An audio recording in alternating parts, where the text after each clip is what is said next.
O que eu quero dizer com contra-hegemônico? A maioria dos profissionais, né, esse dado que a Cristina trouxe da discriminação dentro do centro de saúde, a gente já tinha visto numa outra pesquisa sobre adesão, um esboço disso, que é, digamos, se não, eu acho que não sei se eu vou usar uma palavra forte, né, mas assustador, né, porque é exatamente o ambiente onde as pessoas ainda acham que estão protegidas, né, que é dentro do serviço de saúde e os próprios profissionais estão discriminando. Então, esse é o modelo contra-hegemônico, que depende de mudança de postura, de atitude, que tem a ver com a formação dos profissionais, de aprenderem a trabalhar em conjunto, de poder abrir mão de algumas, digamos assim, de algumas concepções e mudar suas atitudes. Então, é muito difícil. Nós estamos há 1 ano e meio trabalhando, a gente tem tido alguns resultados, que o colega lá perguntou, de diminuição, de conseguir lidar com algumas situações, com alguns pacientes chamados de difíceis dentro da instituição. Difíceis porque eles não foram, na verdade, atendidos nas suas necessidades, e, às vezes, eles se colocam de uma maneira bem agressiva, e os profissionais têm dificuldade de lidar com isso. Então, nós temos diminuído esse tipo de situações, né, em função dessa abordagem mais, vamos dizer assim, mais articulada dos profissionais de saúde, né? Mas o que eu acho que está sendo interessante é mexer nessa cultura das pessoas, né, dos profissionais, para trabalhar de uma forma diferente. Para assegurar isso, a gente ainda conta com alguns apoiadores, que são facilitadores dessas reuniões, que ajudam a fazer a discussão dos casos e tal. Então, é um processo que nós estamos vivendo e que a gente sabe que é para obter resultados mais a médio e longo prazo, né? Então, não é uma coisa fácil. A gente tem uma pesquisa anterior no CRT, em que os pacientes, quando perguntados sobre o tipo de atendimento que recebiam lá, eles disseram que, do ponto de vista biomédico, eles estavam extremamente satisfeitos. Eles recebiam medicação, eles tinham atenção e tal. Mas, do ponto de vista das questões sociais, subjetivas, psíquicas, o atendimento não era tão bom, né? Inclusive, isso motivou uma busca de um modelo diferente, né? O que eles diziam? Ninguém me pergunta sobre sexualidade, ninguém quer saber se eu estou usando preservativo ou não, ninguém quer saber como está a minha situação social. Quer dizer, eu estou jogando forte nas tintas, mas dizendo assim, que os profissionais não estavam preparados para abordar esses assuntos nos seus atendimentos, seja na consulta médica, do psicólogo, do farmacêutico, do assistente social, né?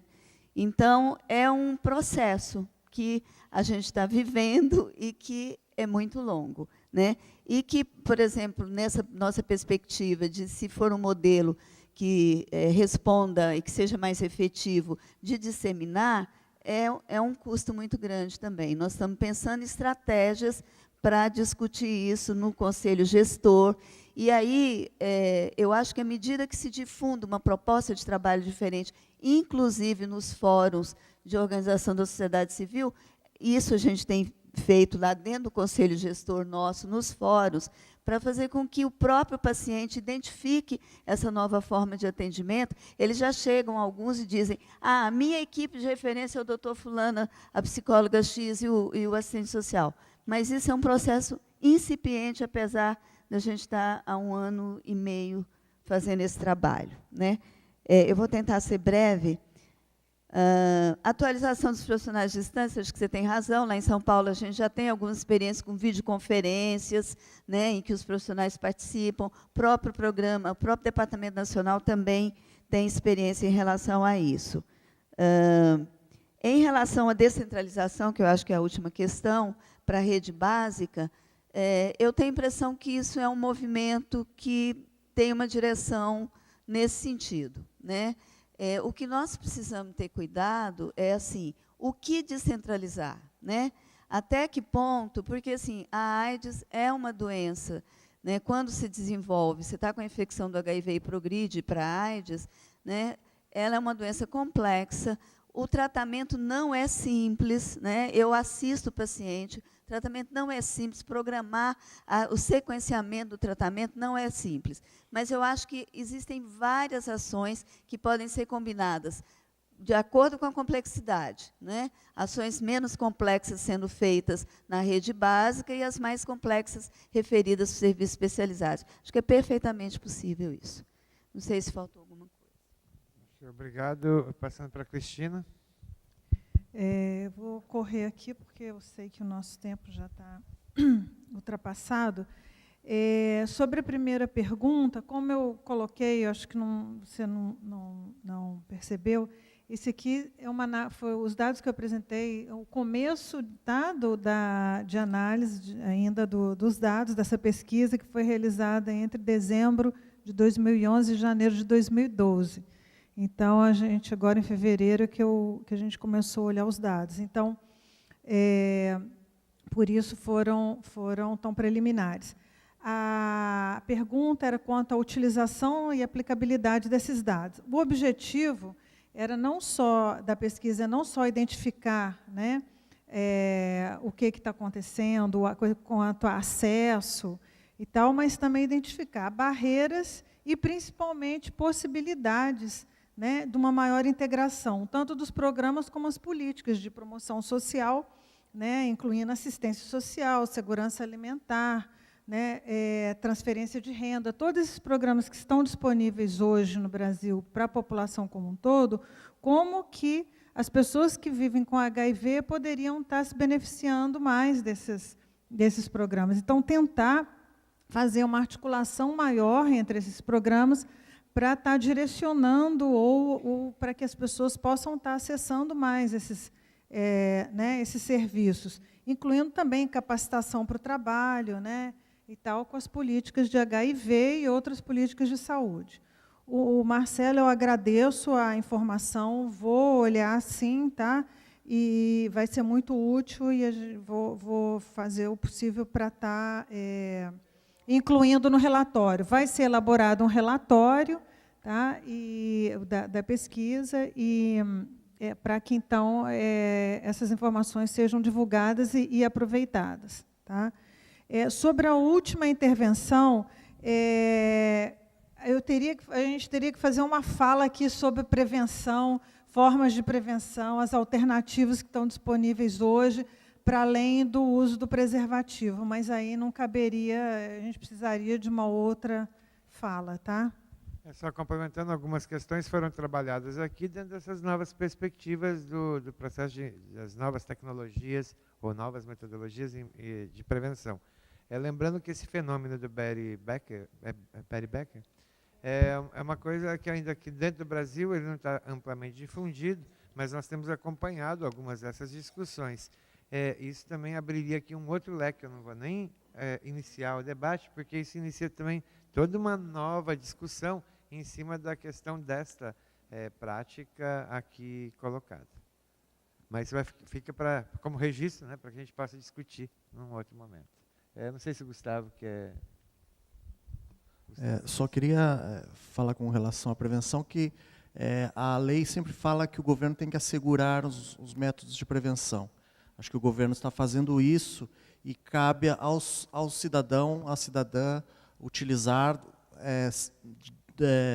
diante da sua autonomia enquanto sujeito de direitos ou não, aqueles métodos oferecidos pelo Estado. Nós não defendemos uma política higienista nem policialesca de saúde, não é a nossa concepção de saúde pública.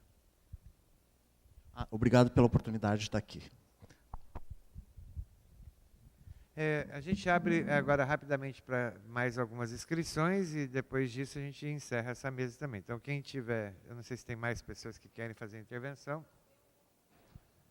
Aqui na frente. Espera um pouquinho. Aí. Bom, até onde eu pude entender, Marcelo, a tua colocação é enquanto referência hospitalar para serviço especializado. Isso é só a título de esclarecimento.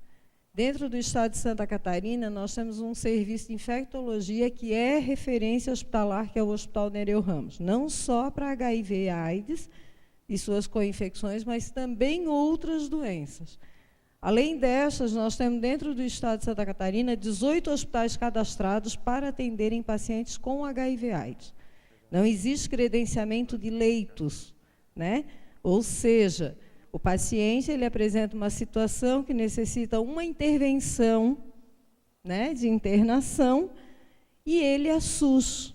Então, assim, não existe cadastro de leito para paciente AIDS. Existe cadastro hospitalar para atendimento de pacientes com HIV/AIDS e suas co-infecções. É só a título de esclarecimento. E são além 18 dentro do estado de Santa Catarina. Obrigado. Mais alguma intervenção? Meu nome é Marcelo, sou professor de escola estadual aqui de Florianópolis. É uma pergunta para a mesa, não sei se alguém pode responder a nível legal ou apenas em caráter de ter vivenciado uma experiência parecida. Porque foi citada essa palavra na mesa, tá? É sobre a readaptação de um profissional HIV positivo no seu ambiente de trabalho.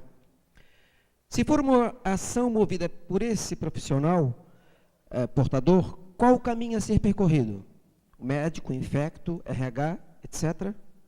Ou essa ação de remoção precisa ser sugerida pelo médico profissional de saúde ao portador, ao perceber condições desse enquanto paciente. Resumindo a pergunta, né? Quando mover essa ação de readaptação? Obrigado. Mais alguma intervenção? Então a gente encerra com essa intervenção, voltando aqui para a mesa. Se é que entendemos a questão do companheiro, é Marcelo? Marcelo, acho que foi a questão da readaptação, né, de funcional. Primeiro que eu acho assim, eu não sei, nós não temos aqui na mesa nenhum especialista que possa se aprofundar nesse tema, mas basicamente acho que algum deles vai poder colaborar também. Eu acho que cada caso tem que ser estudado particularmente, verificando a situação de cada sujeito.